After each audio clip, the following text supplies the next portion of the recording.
राजेंद्र नगर हल्के BRS MLA उम्मीदवार प्रकाश गौड़ ने इंतखाबी मुहिम में हिस्सा लिया। राजेंद्र नगर, बुधवेल, उपरपल्ली, एरागुड़ा और शिवरामपल्ली इलाकों में एक बहुत बड़ा रोड शो मुनक़िद किया गया। कदम पर लोगों ने इनका पुरतकबा इस्तकबाल किया।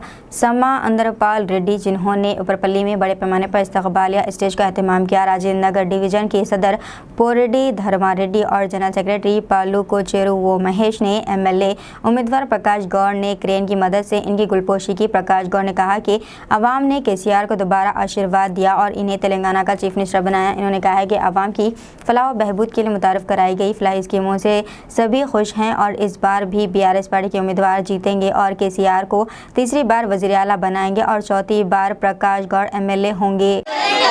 जय तेलंगाना, कार गुर्तु के।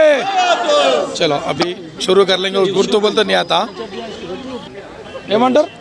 अपना वोट कार का निशान, अपना वोट, अपना वोट, अपना वोट, अपना वोट, अपना वोट, अपना वोट। जय प्रकाश अन्ना, जय टीआरएस, जय केसीआर, जय केटीआर। चलो अल्हम्दुलिल्लाह, आज हमारा ऊपरपल्ली में राजेंद्र नगर डिवीज़न और राजेंद्र नगर असेंबली में हमारे एक ऊपरपल्ली का गांव में आज प्रकाश गौड़ साहब ने द्वारा किया है। हम पूरे गांव जने 3-4 हज़ार जने पूरा लेडीज़ और जेंट्स और यंगस्टर्स पूरा वेलकम करके उसका बहुत बड़ा स्वागत करे है। गए सो तीन इलेक्शन में भी प्रकाश गौड़ अपना राजेंद्र नगर से जीते। सो अपना सबको मालूम है, माइनॉरिटी भाइयों को भी यही गुजारिश कर रहा हूँ अपना माइनॉरिटी भाइयों से।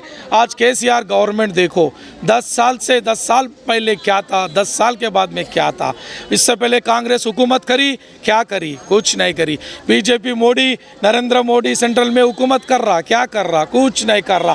सबका साथ सबका विकास बोल के सबका अड्डी तोड़ दे रहा। 400 रुपये का सिलेंडर।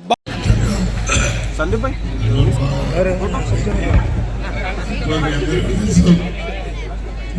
సందర్భం మీదంతా ఈ విధంగా ఉండాలనేది మీరందరూ ఆలోచిస్తారు.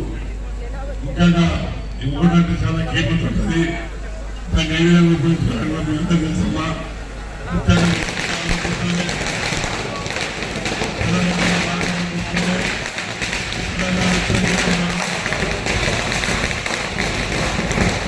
నాలుగు తెలంగాణ వచ్చేస్తుందని ఒక భక్త ఆ రోజు 400 రూపాయలు నీళ్ళు వచ్చింది. ఇలా గిరిజన నీళ్ళు వస్తాయి. మనం సంతోషపడాలి. కరెంటు చూసినాం, అది ఎప్పుడు పథకాల చూసినాం. హైదరాబాద్ ఎప్పుడు కూడా వస్తాడో ఎప్పుడు పోతుంది. మన తెలంగాణ వచ్చినాక ఇలాంటి మర్డర్లు లేవు, ఇలాంటి కల్పి లేవు. హిందూ ముస్లిం అందరం అన్నదమ్ముడు రాష్ట్రాన్ని ముందు తీసుకున్నాం. దయచేసి మీరందరూ కూడా అదే ఆలోచించి